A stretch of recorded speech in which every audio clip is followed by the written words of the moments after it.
I'll tell you, the older I've gotten and the more conversation I've had with people, especially about, homosexuality being a sin and gay marriage and people who struggle with their identity. Listen, I pray more during those conversations than I probably ever did. And here's the reason why. Because it's not because I think truth is going to change. Does that make sense? It's not because my baseline apologetic is being challenged. It's because I can be honest about the fact that I am nowhere, that there's distance for me in this conversation. There is distance for this. And the problem is that if I'm not careful, anytime there's distance, we can get really cold and callous about it. You've heard people do this. They just stop being gay and stop it. And, there's so much distance to them. They just don't, it just sounds like they're idiots, right? But it's not the same when it's close. When it's your best friend, when it's your sister, when it's your son who you love more than you could possibly imagine. It gets a little more complex.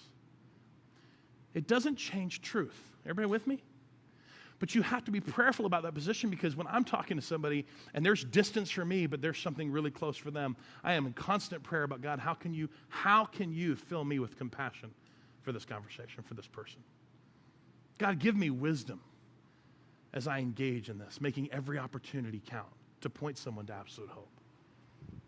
And listen, I'm not always looking for agreement, right? We're called to have unity when we can. That's what Paul said. I'm not always looking for agreement, because where unity can't be, love still remains. Okay? Where unity can't happen, love is still called for. So the reason I'm prayerful is because we might not agree. I'm not telling you we will.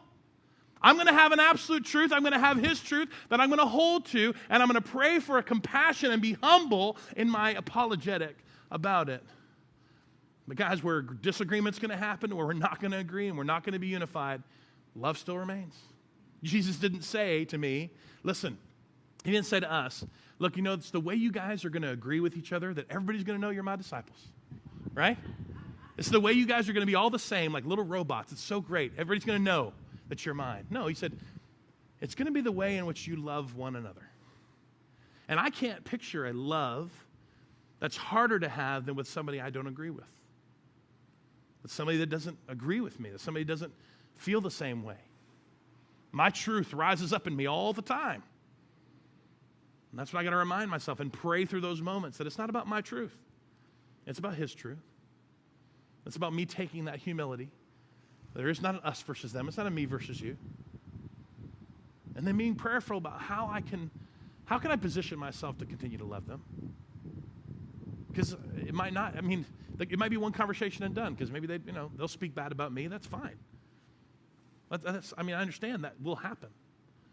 But being prayerful about our position, guys, it's the follow through. It can't just be about, again, I started with the Bible and I got my apologetics and I got my shotgun of truth loaded for anybody who comes at my face, right? And I'm just telling you, that's what some churches want to teach. But guys, we are called to be humble in that apologetic. We're called to be humble in our defense with kindness and respect and gentleness and patience. Why? Why does Peter, why does he say, hey, listen, when you have that sensation like the world's just going to hell in a handbasket and you're just like, oh, Jesus, come quickly. How many of you have ever had that feeling, right? You're just feeling that moment like, oh my gosh, Well, Peter actually addresses that and says, one of the reasons that God doesn't come is because He loves you. It's because He loves all of those who have yet to acknowledge Him. And He's patient for them to turn to absolute hope. That's why. That's why He doesn't come right now. Man, I just ought to